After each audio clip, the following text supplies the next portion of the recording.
Morjens Janne, mikä on sun joulunajan luottoresepti? Terve, terve.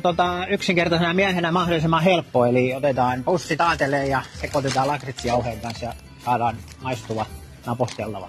Kuulostaa tosi helpolta ja tosi herkulliselta. Voidaanko me maistaa niin? Totta kai, me ei muuta kuin mennään tekemään.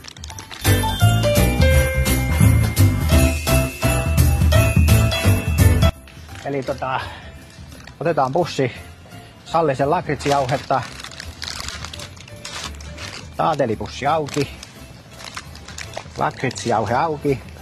Sitten tietysti varotaan, ettei sotketa ja laitetaan semmonen pari ruokalusikallista. Ja sitten tulee tää vaikea vaihe, kun nää pitää sekoittaa. Ja sen jälkeenhän tämä onkin valmis, että ei voi muuta kuin vaikka Anopille lahjaksi pakkaamaan. Siitä sopii maistaa.